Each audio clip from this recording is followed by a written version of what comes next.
Welcome to the Blacklist of Be the Exception podcast. Talking about some good stuff today. Welcome, Griffin. Welcome, Kyle.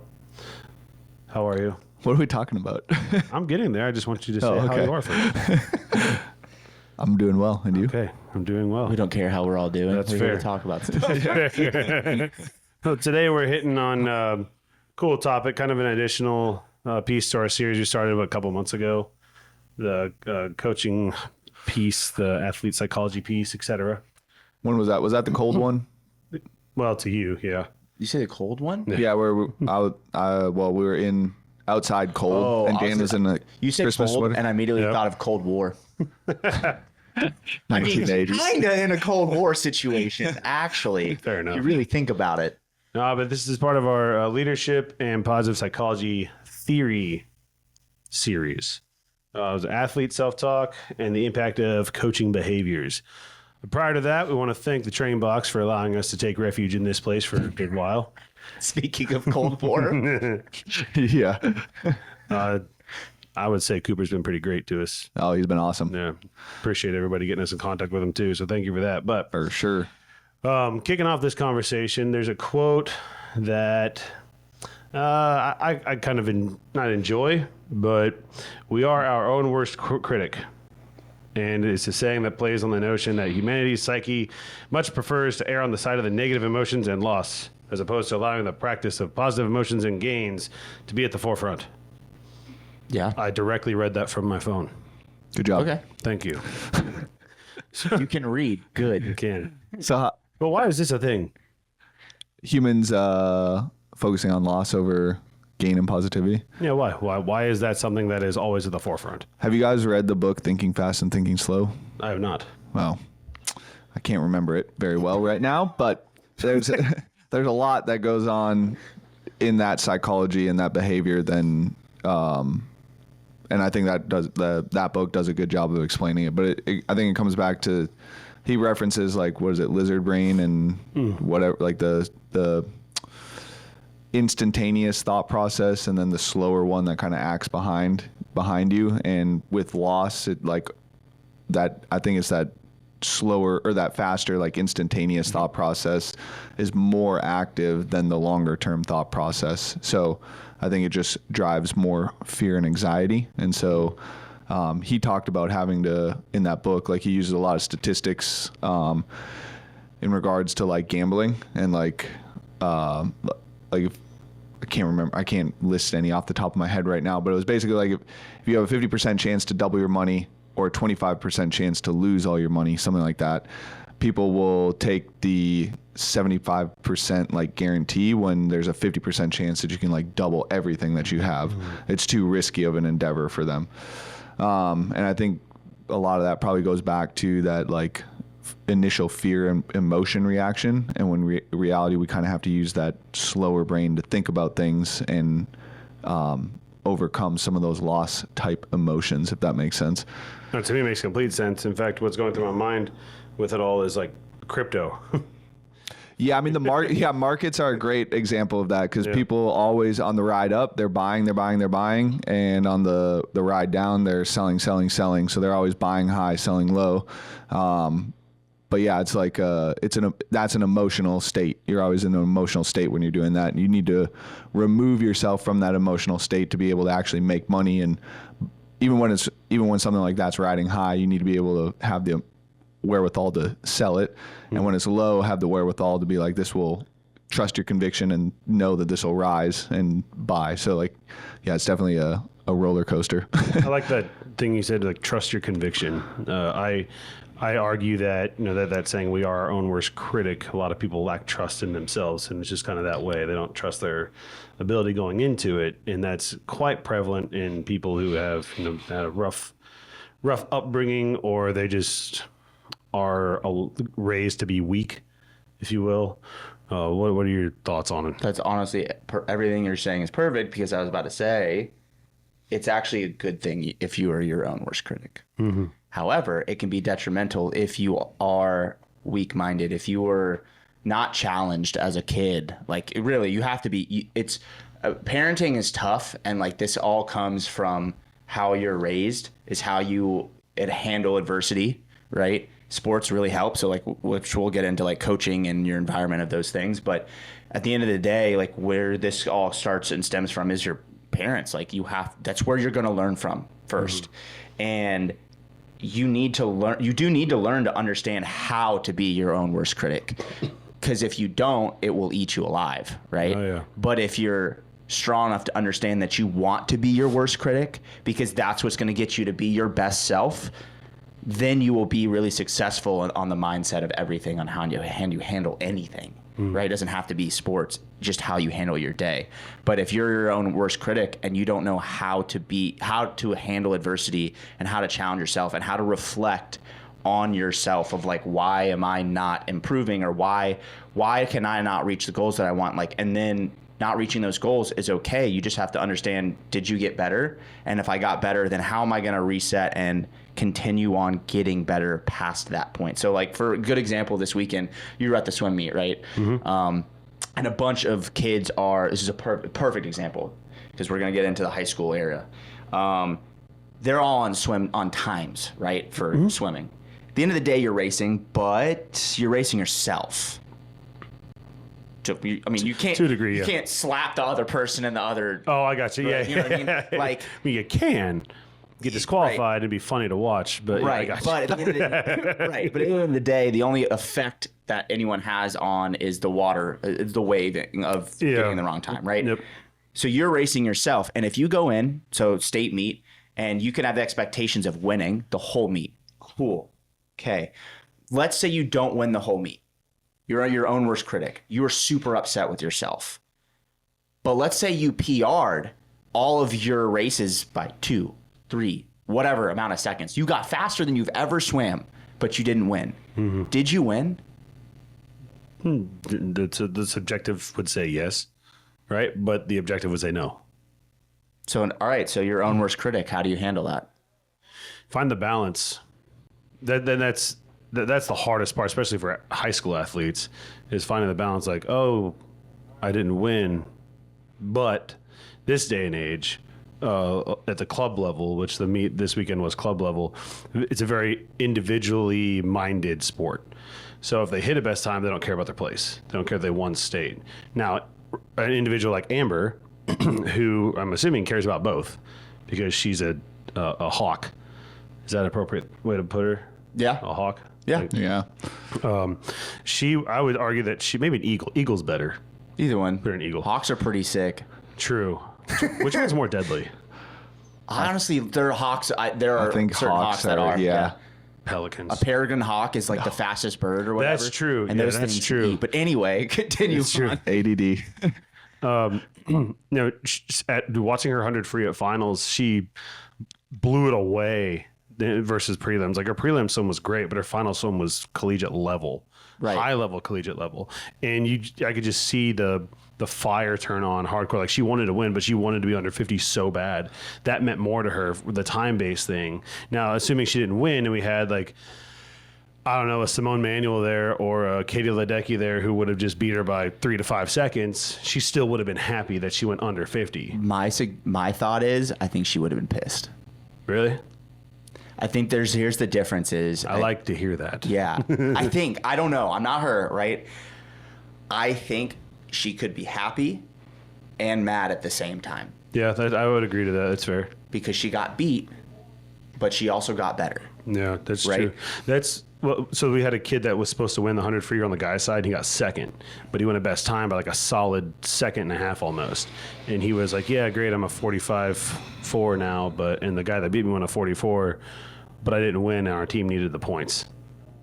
That to me was really cool because he wanted to win for the points. I like this because a lot of this is it makes everything kind of gray. Yeah. Right. Yep, Now yep. it gets gray. And how do you logistically in your brain tell yourself, okay, I want to be the best, and that's where I have to attack. That's where I've got to put my energy towards. I've got to believe and put it out in the world. I can be the best.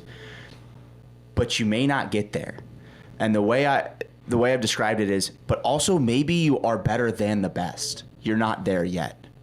Don't limit your ceilings. And this is where this really gets important is how do we talk ourselves through being our own worst critic? Do you fully believe in yourself that you could be the best? Yes. Are you approaching to get there the right way? I don't know. And it's an everyday situation.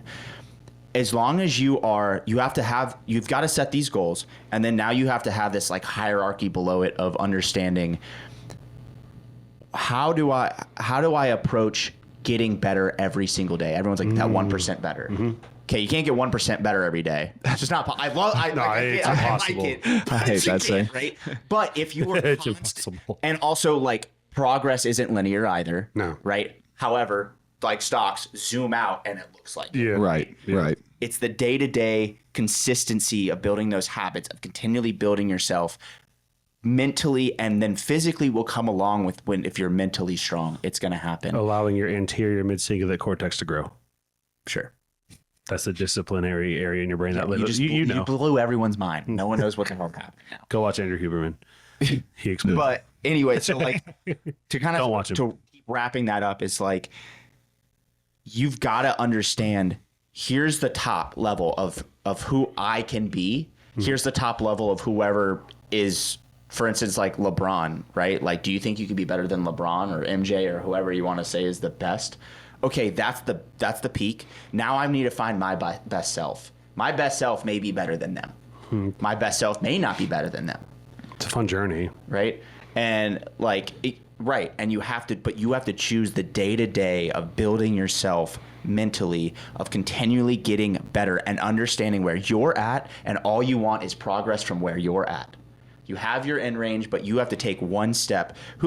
There's a book on it for like. That's an Instagram clip, by the way. Probably. There's a book, and I don't remember who even wrote it. It's a football coach or a basketball coach or whatever. But I thought it's the perfect approach to like a sports season. You have we'll talk NFL or football in general. You have your Super Bowl. That's the end goal as a team. Okay. Yes, there's individuals, but we're talking team sport, right? That's your end goal. Every year, that's your end goal. That's what you want. How do you get there? You don't look at the Super Bowl. You don't even know who you're playing. You look at practice at camp. You look at that day. You look at that meeting. You look at that first play of practice. Now you look at the next play of practice. It's taking everything and minimizing into smaller little steps, right? If you look at the whole staircase, you're like, wow, that's forever away. How am I supposed to get there?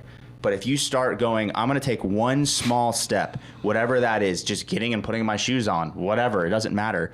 But being as close to perfect for yourself as you can be every day and approaching it that way, you're going to reach those end goals, right? But if you choose to be like, oh, well, I had a bad day and now everything's ruined.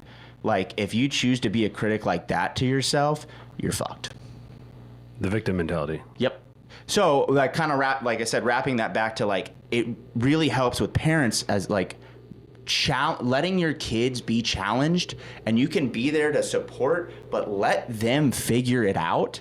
They've got to overcome adversity, because when they get to these points of being competitive, you can't help them. They have to do it for themselves, and you can start with little steps of building them, right? But like I personally, we are our own worst critic. We should be. Yeah. Nobody else should be your worst critic.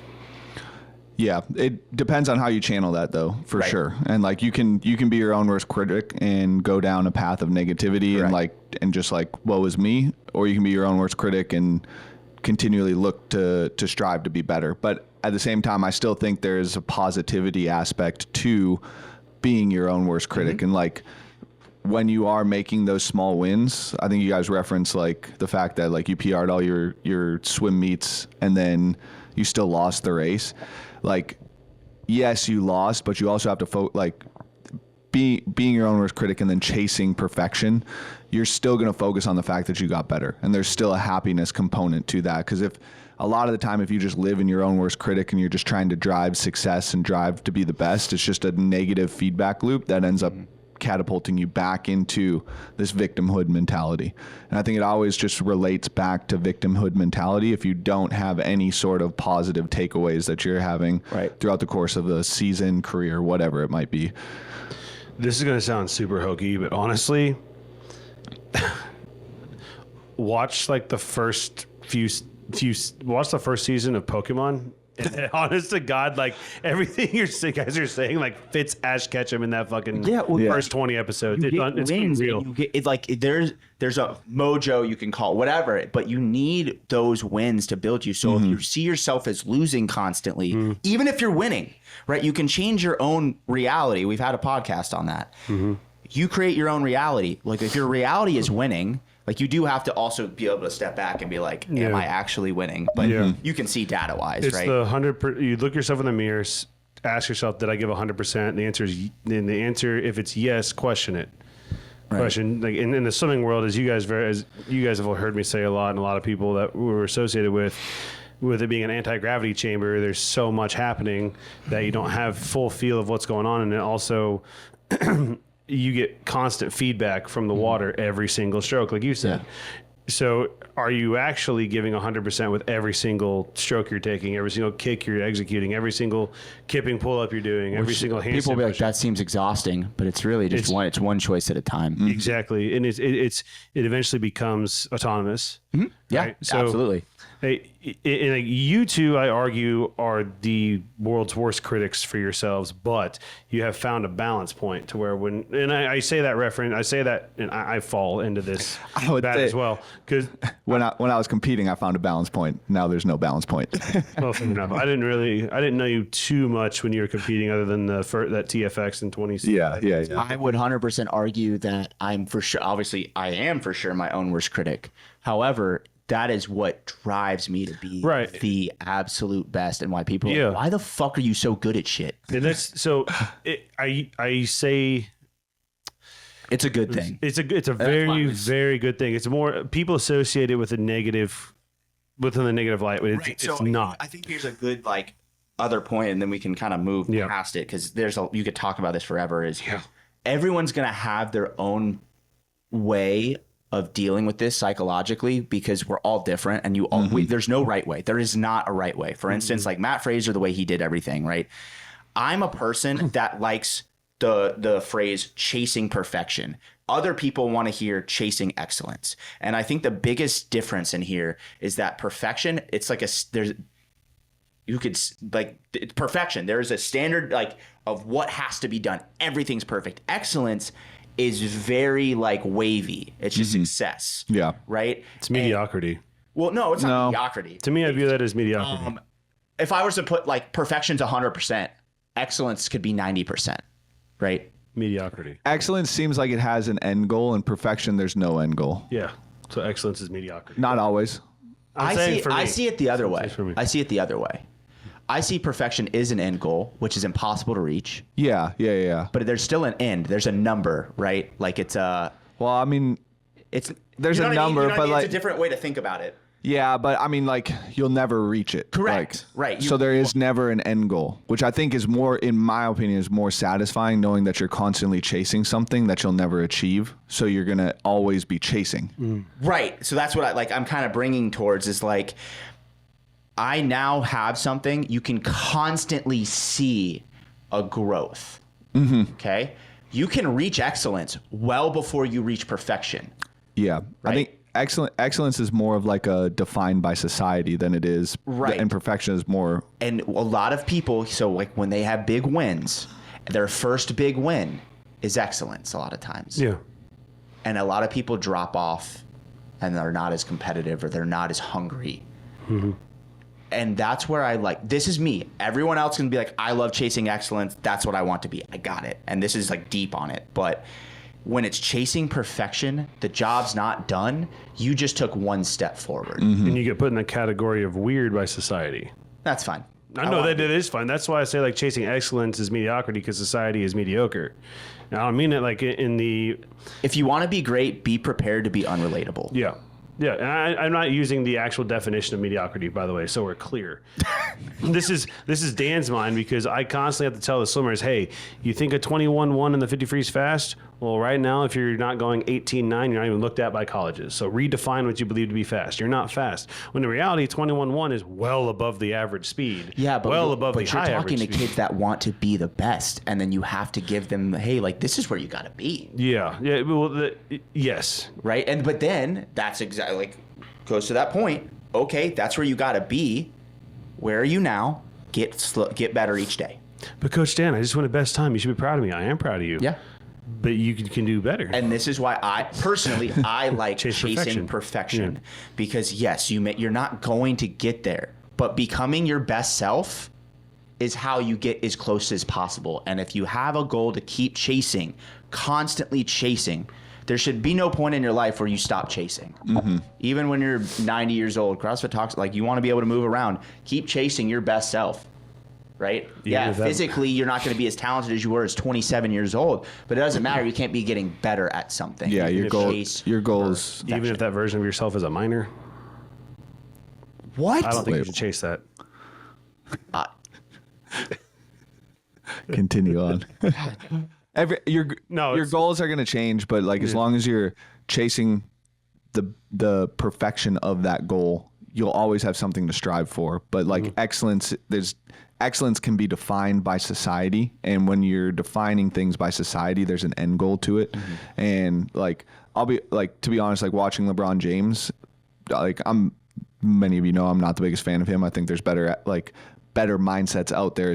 He seems to be chasing excellence and talks about being the best all the time and yada yada yada. And then if you look at Michael Jordan, it's always like, we got to do this better, we got to do this better. Kobe Bryant, we got to do this better, we got to do this better. Like same thing with Anthony Edwards now. It's like, we got to do this better, we got to do this better. And it's like, those are the things that, like, if you watch NBA players, it's like those are the things that lead to greatness or excellence, which is something that they don't necessarily care about. They're caring about, how do I get one step better like you were mentioning, like one step better every single day, so that ultimately my career, my trajectory is the best that I can possibly be on. Yeah. Yep. Yeah, I would agree 100%. That is exactly, like, a lot of athletes get caught into that. Yeah. Yeah. I mean, it's easy too. Like when you're like undertaking athletic endeavors, like you're going to hit a ceiling at some point in time. And it's going to be, I shouldn't say a ceiling, but you're going to hit a roadblock that's going to take a long time to break through. And it's going to be very detailed and meticulous work. And like genetics play a big role in that. And like some people's roadblocks are going to be way higher than other people's. And it's going to be, if you had infinite amount of time, maybe you could continue to pound away and get up to like somebody else's genetic ceiling. But like when you only have a finite amount of time to compete in sport. And so like, you just need to make sure that you're doing the best you can to get as good as you can. But it does get pretty deterring once you kind of like hit that genetic roadblock, I should say. That's fair. So would you say that, all right, we'll circle it all together. We are our own worst critic. That quote, how we individually define it is based on upbringing, environmental factors, so atmosphere in which you're brought up in. Yeah. Sorry, go ahead. You're fine. Outside the home as well, so church, sport, school, society's definitions, etc. I mean, obviously, as you get older, your friends. Yeah, your friends for sure. And then bleeding into trying to find the balance of it all. Now, the process of finding the balance of being your own worst critic, we've hit two spectrums. We've hit the one where chase perfection, and I'll just use that one since you just hit it. And then we haven't really hit on the baseline of, I fucking suck. We did victim mentality. So throughout the process of an athlete's career, the balance occurs, right? And but it can sway one way or another to where like the chase perfection is way up here, the victim mindset is way up here. They start to close a little bit more and more and more. And then as the victim mindset goes away, maybe the chase perfection mindset stays, right? So throughout that process of lessening the spectrum, if you will, how do athletes, or how do individuals in general, how do you guys tend to have, where's your monologue for your self-critique? With others, out loud, to yourself, to the mirror? Well, it's typically, going to be to yourself. But I also want to say this before we go into this question. I just feel like this is very important for people. Okay. If you victimize yourself, you will never be great. I agree with that fully. You will always be. You will never be great. You might be good at society standards of some things, but you'll never be great as your best self. I'm telling you right now. Yeah, best self. You will yeah, never be great. And that's what we're talking about, right? You have to be your best self. You will never be great at being your best self. Sports aside, right? You're including Sports that? aside, Yeah. if you victimize yourself, you will never be great at your best self. Agree 100% with that. Sorry, I had to say that. No, you're fine. That needed to be heard. I don't know. honestly. Like, I feel like that'll hurt somebody's feelings. But like the thing is, Of course I will, because they don't. our job as coaches though sometimes is like, hey, look, like, yes, your feelings might get hurt, but it's for the betterment of you, and those feelings will change and they will fade and they will go away, and you won't hopefully not be that victim mentality, because that's what's hindering you. Mm-hmm. And what are we supposed to do as coaches? Allow that to take over and continue to keep you from going where you want, when our job is to make sure you achieve your goals? Mm-hmm. No. Yeah. That's good, and that needed to be said, since that'll bleed more into the throughout the process of the whole internal monologue, if you will, when associated with your own worst critic. I mean, I definitely talk to myself. No, there's a lot of self-talk. Like- right? I mean, it essentially answers the question, unless you talk to others out loud about your own critique. At least back in the day when you were. Back in the day, I expressed it. I mean, you still kind of expressed it. When I remember walking on you, well, that sounded weird. I remember coming into the gym one day and you were on a bike doing double unders. You started cussing at yourself because you missed a double under and something, and it wasn't because it whipped you. It was like, you stupid motherfucking piece of shit. Hell yeah. And it was to you. Yeah. Kyle's in the zone. Right? So the internal monologue of self-talk, athletes, we all have it, but athletes have it usually a lot more. Would you agree or disagree? I think because we're involved in this community, like we probably are exposed to athletes having it more, but I think there's a lot of other avenues in life where you have it. Like, all right, fair enough. So we'll just stick with the athlete realm, the athlete coaching realm, since that's the purpose of this. Mm-hmm. Okay. So when it comes to self-talk with athletes, that coaches have to essentially help get them through. There's two types that I want to hit on, is the negative self-talk and positive self-talk. Obviously, one, like how they cultivate themselves and physically impact the athlete, and two, what your guys' thoughts are on like helping an athlete process and develop tools to appropriately appropriately utilize whichever self-talk is most appropriate for their performances. Does that make sense? yeah. So, like, the first thing you have to do is just you have to assess their personality. right. You have to assess them as like a human, and it helps also, like, if you're really involved, like, what environment do they grow up in, to understand like what's the best way to coach this athlete, because again, that's why I said like chasing perfection versus chasing excellence. Right. Perfection doesn't work for everybody. Like like mentally, that just like will blow There you them go. away. Yeah, I agree fully with that. And a lot of people who in this, you, let me use you as an example. I don't know much about yourself, but we've talked about it. Like the negative self-talk or not, I'll put chasing perfection viewed as a negative thing in this. Like I said, so put that in light of like negative self-talk. I have to chase perfection. If I don't, I'm a fucking piece of shit, right? That causes like somatic anxiety that physically can fuck up the body. Yeah. Yeah, but change so I don't want you to lose that thought. But if you change the way what words you're using, Of course. it becomes positive. Of course. And it's a different response on the body. Continue. 100%. But so at your level, you can do that. So with that self-talk, the negative self-talk, and the creation of the physical manifestation of somatic Somatic is talking about your body, guys. Just FYI. I was going to have you okay. define it. How can somatic anxiety affect the performance? Well, drastically. Drastically, right? I mean, what happens to me, like, there's performance anxiety. Mm-hmm. I don't have any in my brain, right.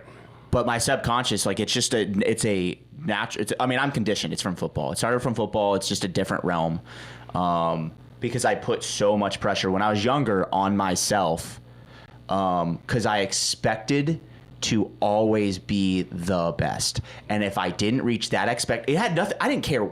Single person was in the stands. I never heard a single person in the stadium ever. I couldn't. It could be loud as hell, and it was silent in my brain. it was actually extremely calm. I felt like I was on a lake, nothing around while I was playing a game. I got to witness that weird. this winter, this season, in November, the championship match. Oh, well, there's not even that many people. So like, but No, I got to witness you. Yeah, having that. It's just like it's your own realm, and it like it doesn't matter. I don't care. What anybody has to like say, look, think. I'm expecting the best from myself, and I'm not gonna lie. Every time I touched the football, I expected to score a touchdown. Didn't matter if it was 99 yards or 1 yard. Yeah. I expected that. I expected you couldn't tackle me, you couldn't bring me down, and actually there was a single. It's funny, not really off topic, but there was 1 year I spent, and I realized in football, I was like, the only way they can stop you is if you go to the ground. Don't go to the ground. It became that, I swear to God, it became that simple to me. And then people couldn't, I mean, granted, I was super strong. I was squatting like close to 700 pounds. But at that point, I was like, just don't get tackled. Don't go down. Just don't go down. And once I like changed this mentality around of it, a lot of it, like, I just wouldn't, you could not stop me. And like my mentality of understanding, like challenging myself, my best self, talking to myself, having a better, like you can, again, like Kyle cussing himself out. You can literally say that stuff in your head if you are positive about yourself and believe in yourself. The negativity turns into a positive, right? And like, it's just a thing that like you have to know your athlete to be able to do that, right? Let's say an athlete doesn't know themselves. They're saying like having a coach, do they have the ability to combat that somatic anxiety and perform well or no? I mean, even having a coach, you can have that happen though. Well, like, of course. So what? So like for an athlete that does have it happen, right? So like the best way to take away a lot of that stuff, because it's going to happen. Like again, it happens for me in CrossFit. It's bad. It's not, you can't, your body getting that worked up before a workout is not good. What do you feel? What is your specifically? Vomit. All right, so nausea. Yeah. Just overall nausea. Sometimes people feel like you're going to pass out, especially muscle weakness, because you're using all this energy. If you want to talk like CrossFit, like you're using more energy because your body is all worked up. So for you specifically, you just predominantly feel sick to your stomach. Yeah. And is anything else associated with like the anxiety you feel physically? I mean, like my legs feel super weak. So you get pretty like that numb type of flu. Like I feel like I could fall down. Yeah. Interesting. Okay. Yeah, but that's like that's a conditioned response. Like that, of course. At a certain point, it became one. And like one thing that like I've for that type of athlete, especially in this sport where you have to start looking at the things you can control and then focus on one singular thing to try and execute really well and minimize your world. CrossFit is different because you don't know what you're doing, the unknown, unknowable, right? You don't know what's going to show up. You don't know how it's going to go. And then like you haven't tested that workout you're doing typically, right? So then you're like, I don't know. And the I don't know is the fear that it creates the anxiety. So you have to tell yourself, what do you know? What do I know I can do and execute that small task, whatever that is in the workout. And you can, it might be just effort. It might just be focusing on your best effort, and that'll kind of diminish that. And then you can start retraining your body to not have all of this anxiety explode on you, instead of like when you just see the whole big picture of seeing the Super Bowl, right? See the small step. Yeah, I think a lot of people get a negative response to competition because they're focused on things that they can't control. Outcomes. You literally cannot control the outcome of anything, but you can control all the small steps towards that outcome. And then they're also, I think a lot of the time, they're focused on what other people are going to be thinking of them, and that actually hinders performance a ton. And so it's, when you can like reroute your focus. Like one of the best books I've ever read in regards to like helping individuals develop a better mindset around training is called The Pursuit of Excellence, Terry Olick or something like that. But his big thing throughout the entire book is changing your mind, or like what your thought process is in the moment. So having some sort of mantra to come back and reroute you back into things that you can control. Like effort, execution, and focus. Those are the three things you can control.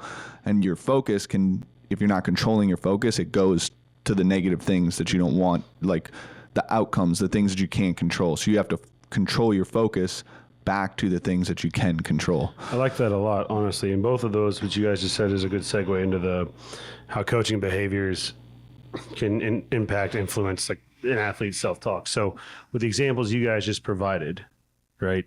How let's start with what you just said, Kyle, with the uncontrollables. Mm-hmm. What's our role, especially like with mostly adults, and we'll circle it into all ages to a degree, but like with adults, like they're already pretty well sound in their development, psychologically speaking. Yeah. So really hard to actually be an influential person, especially if we're younger than them, let alone like even as a peer, right? So how can a coach's behavior, we'll just keep it in the CrossFit light if we want, we can input other sports as well here. Yeah. How do our behaviors help guide to develop what you just said? I mean, you have to be like, one, as a coach, you have to be a leader. But I think ultimately, like, our actions need to be trust building. So if the athlete doesn't trust you, they're not going to listen to you. And so all of our actions and whatever it is we're doing, we're building trust with the athlete. And that will allow us to be able to change kind of what they're doing. Like the warm-up area, in my opinion, in CrossFit is like the place that coaches are made or broken. Like that is the highest stress level the athlete will be in the warm-up area. It's the most anxious they'll be. And you, as a coach, have a little bit of control over what direction you push that. You can push that into the anxious side of things by your actions being anxious as well, and you're nervous and you're giving out this bad energy. Or you can be a calming force if the athlete needs it, or if the athlete's too calm, you can be the excited force to get them pumped up. So you just react off of what the athlete's giving you, essentially. But none of that works unless you have built trust with that athlete. And so all of your actions need to be trustworthy towards that athlete or with that athlete. No, that's a really big one, is the trust, in my opinion. Yeah. You? That's the most important thing, right? But there's also, like he was kind of getting into, is some athletes that anxiety is actually good for them. It's a good energy to them. It depends, right? For me, it's not. Yeah. It's not. Like my body literally just wants to shut down. It depends on where you're focusing it. Like you'll always be anxious before you go out to a competition floor, but it's like, what are you doing with that anxiousness? Are you focusing on things that are uncontrollable, or are you focusing in on things that you can control? Right. And so like if you're focused on uncontrollables, that anxiety is just going to run rampant in the body. And so then you as a coach in that warm-up area are able to be like, hey, what are you thinking? Like, oh, yada, yada, yada. Like we've built trust so that we can have an open communication about that.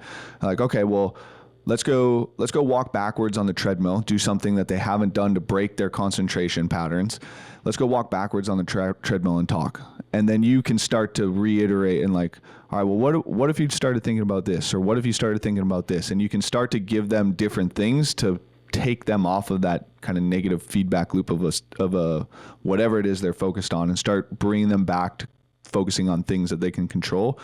Now that anxiety becomes a performance enhancer versus a performance de-enhancer. I love that. I really do. I love that like anxiety can be a hyper positive or a hyper negative. Yeah, I mean, you just, again, like some people need to be more like jazzed up too, right? Like I don't, but there are athletes like James Sprague that like need to be a little bit more upbeat or they're off. Right, that's their energy they live off of, right? But you have to know that athlete and how to like build that when you go in. Again, it's the warm up, but you do all the work before you get there. But the only time the coach is now doing anything is in that warm up area. Obviously, you give them their notes before the workouts. You've told them like, hey, this is what we're gonna do. This is the strategies, whatever. But like once you're in there, you're just managing a personality, right? And you're trying to make sure that they are set up for success the best way they need to be put out there because you've already given them everything else, right? So like coaching at competitions is more just managing than actual coaching. But yeah, I guess. Sometimes, I mean, you have to do some on the fly adjustments and things, but that's interesting. I've never thought of that before as more of a manager than a coach at that point. But I think being a coach is also a manager as well. It is like you're a manager the whole time. Yeah. But like you're coaching, you're doing all these other things, and then when you get there, it's game time. Like they can't change their ability to do something outside of here. Right. And now you are managing this. Right. Which I think, honestly, like, I think that's ultimately what coaching is developing the mindset and like over time building that mindset. Like we can give Amanda as an example is like, it's taken, when she first started with me, it took about 3 years for her to like genuinely believe in herself to be able to go and perform at semifinals or perform in a live competition like that, or that big of a live competition, I should say. Oh shoot, I just lost my train of thought. But I think that was her biggest area that we needed to, well, I mean, there were other things, right? There was other performance factors and like you have the data points, et cetera, et cetera. And like, you know, it can help. It's a tool. But I think ultimately coaching comes back to, did you prepare that person enough mentally to go out to the floor to be able to be as strong as possible when the workout goes to shit? Right. And overcome the adversity of that workout. Right. And I think you can still do that in the competition floor, but you're doing that in the warm-up area, but you're doing that on the day-to-day and your interactions with them on the day-to-day. 100%. And that's why I say like at competitions, the way like it's the same thing. It's just a different way to think about it is, as a coach, that is your job every day. You have to be building that. At competitions, we are developing a lot of athletes. We don't have them that just walked in the door and you're great. Best, right? Right. So like you have to do all of this work, and then over time, every competition it should get better and better and better, and then at a certain point, it should be now like, hey, every time we're just managing what we've trained, build off of that, manage what we've trained, build off that, manage and then at a certain point, it now becomes autonomous, and now you're just kind of like, as a coach, you're just making sure they're okay, and if anything's off, you make the adjustment. But at a certain point, like, they should be so good at being mentally tough and knowing how to go through these things that like the coach is just performance is a learned art, and they should be able to have learned the art of performance. We're building the art for them. Yeah. Right. They are the masterpiece. I love this.